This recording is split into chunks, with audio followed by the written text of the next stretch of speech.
Hello, everybody. Jen here, City of Minot. Happy election week to everyone. You still have time to get your early vote in today from 10 to 6 at the Ward County Administration Building. Tomorrow is Election Day, Tuesday, June 3rd. 7 to 7 at the Armory at the Minot Municipal Auditorium. There is one question on the ballot. It's yes or no. Would you like the Minot Park District to achieve funding with a half-cent sales tax? In exchange, the park portion of the property taxes would be reduced by 40%. That mill levy would hold for 20 years. You can learn all about the campaign. It's called Minot Parks Mapping the Future While Maintaining the Present. That's on minotparks.com. Yes or no? We'll see you at the polls 10 to 6 Monday at Ward County or 7 to 7 Tuesday at the Armory. So with elections at the front of your mind, we'll get the next one on your calendar. That's on August 5th. We'll vote to fill that mayoral vacancy. Candidate signatures are due today at 4 o'clock. Those signatures will be verified today, and before tonight's Minot City Council meeting, we'll draw the order of those candidates, the order that they'll appear on the ballot. There are 3 opportunities to meet the mayoral candidates. Thank you to all of our hosts who will help us be informed voters. On June 12th from 5 to 7 is a meet and greet at the spot. June 17th at 7 p.m., the Dakotan will be hosting a debate at Mouse River Players Theater. And on June 25th from 4 to 6, the Minot Area Chamber EDC will host a candidate forum here at City Hall. Taking a walk through the calendar here, there are a few public meetings that you should be aware of. On June 5th at 6:30 at the auditorium, room 201, we're going to talk flood protection. This is for MI8 and MI9. Those are the next phases. We're currently on 6 and 7, or those are the ones that are in construction right now. Our engineers are, of course, thinking ahead, and they want your thoughts on 8 and 9. That's going to include where East Burdick crosses the river next to the zoo, that bridge. It's also going to include some neighborhoods that our friends from the CDBG office are going to be on hand to help make that transition as smooth as possible. Speaking of our CDBG friends, the annual action plan is available for review and comment through June 13th. That's earmarked on our homepage at minotnd.gov. And one more shout out for CDBG. A couple of council meetings back, a proposal to lease and operate all 3 of the Broadway Circle buildings was accepted by council. We are very excited about a partnership with Pathfinder Services of North Dakota. Congratulations to all on seeing this important project through. So back to the calendar. MAC EDC is hosting a Military Appreciation Day at the parks. June 6th from 11 to 2 at Oak Park. June 13th, you're going to see a lot of emergency vehicle activity at the Minot International Airport. It is pre-planned. Have no fear. The airport will be conducting their full-scale emergency response exercise. It's required every 3 years. A firefighter once told me, when the time to perform arrives, the time to prepare passed. So these are scenes that we sincerely hope stay in the preparedness category, but it never hurts to practice. So that's what we'll be doing on June 13th at the airport. Rounding out the calendar report, we're going to host another series of our neighborhood meetings. We hosted back in March, and we'd love to see more people come out and ask questions. I've seen the Facebook feed. I know you have questions, so come on out and ask. On June 9th at 5:30, we're going to be talking your favorite, road construction. City Engineer Lance Meyer and our engineering team will host at Minot High School Commons. When I scheduled it, I meant to get them as close to 16th Street as possible, knowing that there would be construction to see there. My engineering friend said, thanks for making it hard to get to, so oops. It's not difficult, I promise. You just take 11th Avenue and that will get you right to Minot High. And since I brought it up, that 11th Avenue and 6th Street Southwest by Jim Hill, where that temporary, always meant to be temporary, light failed last year and became a 4-way stop, it is on the list. I don't have a date for you just yet, but we will have the painters come in to restripe that 4-way intersection. Please treat it like a 4-way intersection.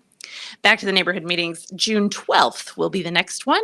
That one's also at 5:30. This will be held at the Learning Tree.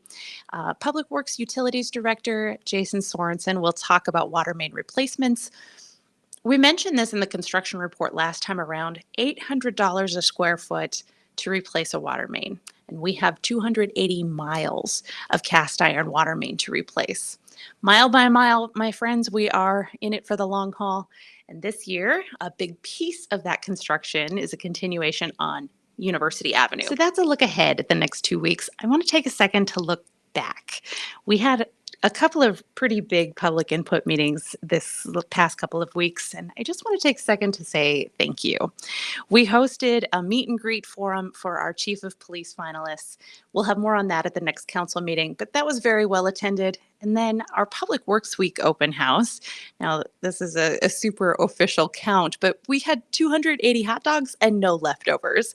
So that's a big deal. We count that as a win for attendance in our book. So thank you for coming out. We definitely noticed. So that brings us to our final countdown to the agenda: construction, budget, and agenda. So in the category of construction, our most recent development first. As of today, June 2nd, the bridge on 7th Street Northeast is closed for the duration of the season. This is part of MI6 flood protection. You can see all the details on mouseriverplan.com. Again, I say support the people and the places that mean the most to you. I love me some tiger babies. Congratulations to Roosevelt Park Zoo. Congrats to the first splash of paint in place for Union Silos. This is a legacy art project for our community. Our businesses, our neighbors along Central Avenue corridor are open for business, and your support is worth that extra mile. Next construction project, how's everybody doing on West 16th Street? The intersection closure at 16th Street and West Burdick is a big one. It will be closed through July. We're converting that intersection from asphalt to concrete. Again, bring your questions on June 9th. Our traffic engineer, Stefan Jers, has a mantra. Every intersection is a give and take. For every stop sign, for every second that your stoplight is a different color, it affects the entire corridor. Now, that's also true when you close a major artery, but I bring this up to say, know that our engineers are watching the traffic shift, and they're watching to see where the patterns settle before making further changes on another corridor. Jers has committed to a few signal timing changes, namely one at Burdick and 6th Street Southwest. He's also watching a couple on Broadway. All of this to say our engineers think about this stuff a lot. You are absolutely welcome to report what you're seeing. Download the My Minot app. They'll listen, but know that they are seeing it as well. So that's 16th Street Southwest. Closed from Burdick to 14th Avenue Southwest. You can cross 16th except at Burdick, which will be closed through July. The 16th Street Hill could be closed through October. You can find more information on minotroads.com. Final, we talked about puppy dog coulee closures last time. Be creative, be safe with your comings and goings around Dakota Square Mall. Again, I say support the people and places that matter to you. There are a lot of intersections and businesses in play here, so I'll just give you this map and give you some time to digest that map, and I'll trade you for some fun facts. Fun fact number 1, all of this information comes from our PIO newsletter, which you should sign up for. Go to minotnd.gov, click I want to, click sign up for, then sign up for the City of Minot newsletter. Fun fact number 2, the existing metal culverts that we're replacing with concrete box culverts for puppy dog coulee were installed during the construction of Dakota Square Mall back in the 80s. This box culvert replacement process is a $20 million project that has been in discussion and planning since 2015 at least. More specifically, that $20 million or $19,686,071.15 was 11% below the engineering estimate. That price tag also includes new box culverts under 16th Street Southwest, more construction. Fun fact, Puppy Dog Coulee Drainage Basin includes 9,500 acres southwest of Minot. It moves water along the Highway 2 and 52 ditch and empties into the Mouse River near Meadowbrook or Eastside Estates. This is, of course, not all of the construction that's happening. It's just the giant ones. Please be familiar with the traffic impact map, minotnd.gov/traffic map. So, segue. The Community Satisfaction Survey prioritized street maintenance. The 2024 budget included $8 million for street maintenance. The 2025 budget includes $11 million. If you're feeling like construction is a little more this year, you're probably right. So, what does that look like for next year? That's a big part of the budget discussion. City Manager Harold Stewart will present his 2026 budget recommendation mid July. Until then, there are a lot of numbers and exercises in play. Council asked to see a -3%, a flat, and a +3% budget for the next 3 years, which means every department is working on scenarios for 9 different budgets. This is all done under the guidance of our city manager in partnership with our city finance director, David Lakefield.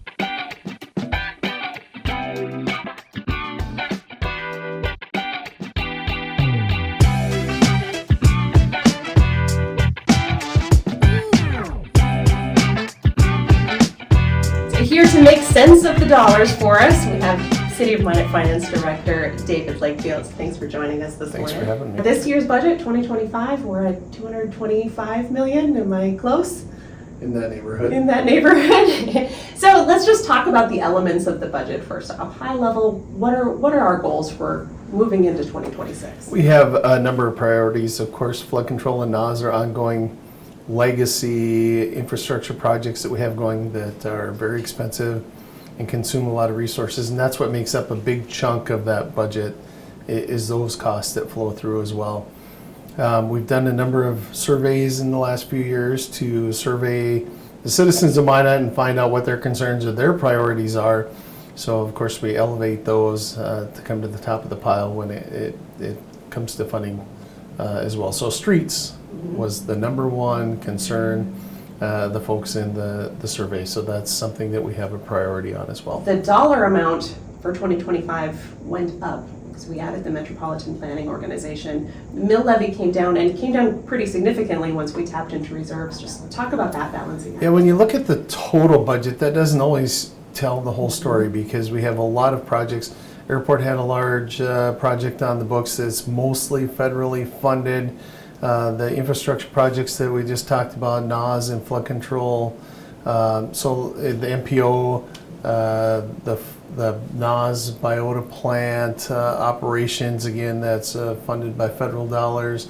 So some of those things can really affect that total budget number, but they also come with a revenue component as well that's pass-through funding. So that number doesn't tell the whole story, whether that goes up or down. When we focus on things more like the general fund budget, which is primarily where the property tax dollars go, that's something that we focus in on more. That's more impacted by what happens with property taxes. And now this year coming up, the caps for property taxes as well. You followed the legislative session very closely. You were in Bismarck quite often. How does that play in long term for us, a 3% cap? That requires a crystal ball to answer that question. It just depends on what happens with inflation and all of these other types of things. And, there's two components to that, the 3% cap in dollars, but it also allows you to adjust that for new growth or new construction in the community. So it incentivizes, the growth and also allows cities that are really experiencing that rapid growth to keep up. Okay. Towns like Horace, North Dakota, extreme rapid growth. If they were capped at 3%, it would be very difficult for them to even keep up with the cost of providing services. Okay. We look at things that we're working on our budgets this year already. The instruction for our department heads is to develop a flat budget for the next 3 years.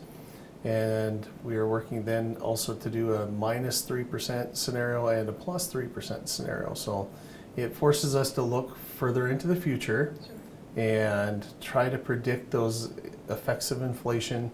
One thing that we typically see is employees all like raises annually to keep, and if they don't get some type of raise and the inflationary pressures, they actually see less money in their pocket, spendable money. So trying to calculate the impacts of those dynamics and still fit within that 3% cap.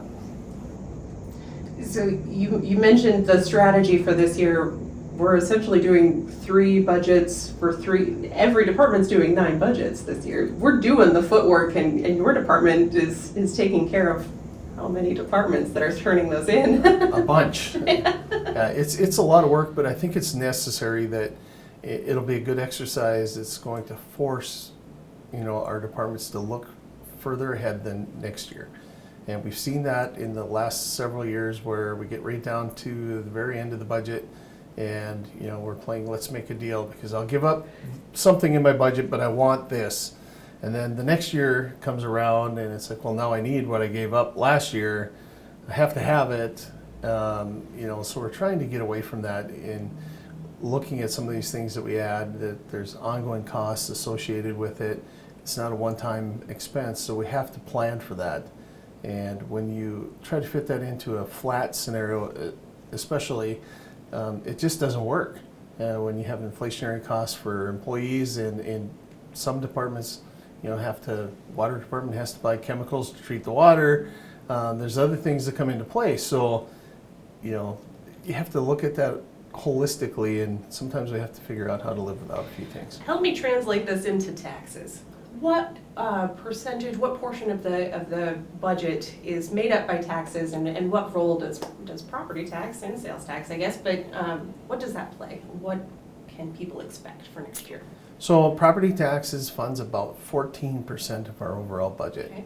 So that's something that people don't really realize, that the property tax is a relatively small component of the overall budget. The rest of that funding comes from other sources like sales tax, fees for services, state and federal funding, a number of other places. So we've done really well in the past years of getting that federal funding or state funding, or managing other grants to help pay for some of the things that we have. Sales tax, one downside of that is more than half of our total sales tax is dedicated to NOS and flood control. So about 1.08% of a penny is dedicated to those 2 projects. So about 92% of a penny is left for other things like property tax relief, infrastructure, economic development. So we just have to figure out how to spread that around. You live and breathe the budget all year round. You just start the new year right over again. But what makes this time of year special, and how can people get involved? I think the big thing is figuring out what the priorities are. And surveys, they can be very valuable, but they're only as good as how many people you can get to respond and how candid they are as well. We all look at social media, and if you make all of our decisions based on what we hear on social media, we're probably not going down the right path. So it's important for us to know what the main priorities are for our citizens. And like I said, roads came to the top of the list the last few surveys that we've done, and that's something that we have prioritized in the last several years, adding additional funding to bolster some of those projects and replacement projects. The downside of that is we have a ton of construction scheduled for this summer. 16th Street project, a lot of things. So the engineering department is going to be extremely busy, and that's going to mean travel disruptions as well. Right. Yep. We'll be talking more about that, I guess, with the neighborhood meetings this month, so be looking for those dates. Is there anything that I'm missing? Anything that you'd like to add on the budget? We'll be hearing from you a lot, I'm sure, in the next couple months. Just encouraging folks to participate. Let us know what they think, and tune into some of the meetings and see what some of the discussion is and how we're approaching this. We're trying to be as transparent as possible. We're not doing this behind closed doors. We're trying to do as much of this out in full transparency of everything, and just be involved, but pay attention to what's going on.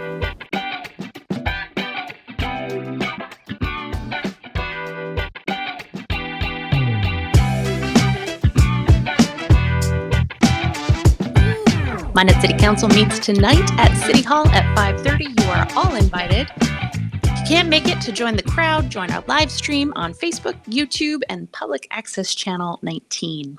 The agenda is fairly tame on the surface tonight. On the consent agenda, final payment for the recycling transfer facility and second readings from the Planning Commission.